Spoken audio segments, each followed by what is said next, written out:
Ibu Bapak yang dikasihi Tuhan, berjumpa kembali melalui sapaan kasih dan ketukan cinta Tuhan malam ini dengan merenungkan firman Tuhan dalam satu tema perenungan yang mengatakan hidup di dalam belas kasihan Allah. Kisah Rasul 3 ayat 3 sampai 7. Ketika orang itu melihat bahwa Petrus dan Yohanes hendak masuk ke bait Allah, ia meminta sedekah. Mereka menatap dia dan Petrus berkata, "Lihatlah kepada kami." Lalu orang itu menatap mereka dengan harapan akan mendapatkan sesuatu dari mereka. Tetapi Petrus berkata, "Emas dan perak tidak ada padaku, tetapi apa yang kupunyai kuberikan kepadamu. Demi nama Yesus Kristus orang Nazaret itu, berjalanlah." Lalu orang itu memegang tangan kanan orang itu dan membantu dia berdiri. Seketika itu juga kuatlah kaki dan mata kaki orang itu. Saudara, bisa melihat dan merasakan penderitaan sesama manusia adalah anugerah. Apalagi bila kita mengambil bahagian, sungguh merupakan anugerah terbesar. Mengapa disebut anugerah terbesar? Karena pada umumnya manusia enggan melihat penderitaan, bahkan jika mungkin menghindarinya. Manusia lebih mudah memalingkan muka dari penderitaan sesama manusia.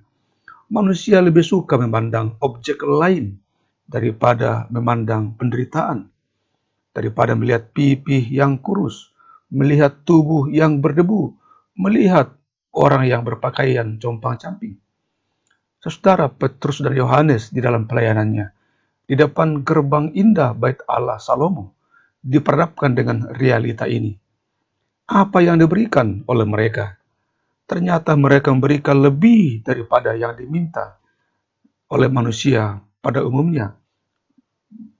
Memberikan lebih daripada yang dinantikan, didambakan manusia pada umumnya. Ayat 6 mengatakan, tetapi Petrus berkata, "Emas dan perak tidak ada pada kami, tetapi apa yang kupunyai kuberikan kepadamu. Demi nama Yesus Kristus orang Nazaret itu, berjalanlah." Saudara, dalam pelayanan kita, sangatlah indah bila kita mengantarkan seseorang menikmati belas kasihan Allah, atau yang biasa disebut dengan compassion, belas kasihan dari Tuhan. Petrus dan Yohanes melalui pelayanannya, mereka ibarat menanam biji sesawi di tanah kasih Allah. Dan lihat saudara apa hasilnya.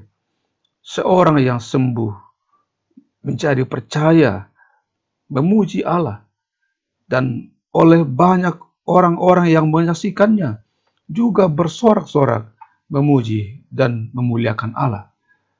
Karena itu saudara, marilah kita menjadi bahagian orang-orang yang terpanggil mengambil bahagian di dalam penderitaan sesama manusia. Jangan lagi bergegas meninggalkan mereka.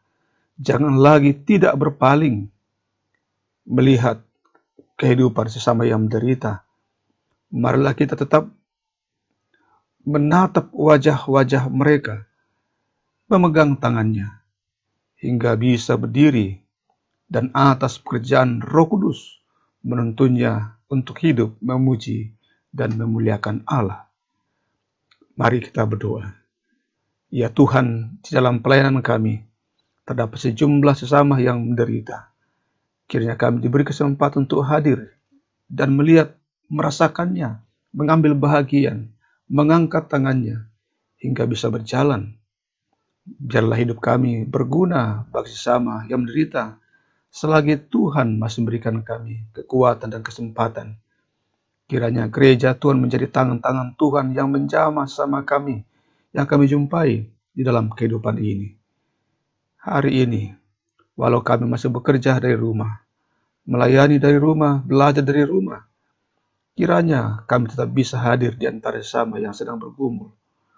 Karena itu, kami berdoa buat saudara kami yang sakit, yang lanjut usia, yang sedang berduka, yang sedang berjuang di tengah keramaian kota, yang berjuang untuk menapaki hidup ini, walau didera dengan kesulitan hidup. Saatnya nanti bila kami beristirahat, kami yakin kasih-Mu tidak beranjak dari pembaringan kami. Hingga besok boleh bangun, tetap dalam topangan Tuhan. Saudara, untuk semua harapan dan perjuangan yang masih tersisa, mari kita buka hati dan iman kepada Yesus. Dimanapun saudara berada, terimalah berkat dari Tuhan. Tuhan memberkati engkau dan melindungi engkau. Tuhan menyinari engkau dengan wajah-Nya dan memberi engkau kasih karunia. Tuhan menghadapkan wajah-Nya kepadamu dan memberi engkau damai sejahtera. Amin.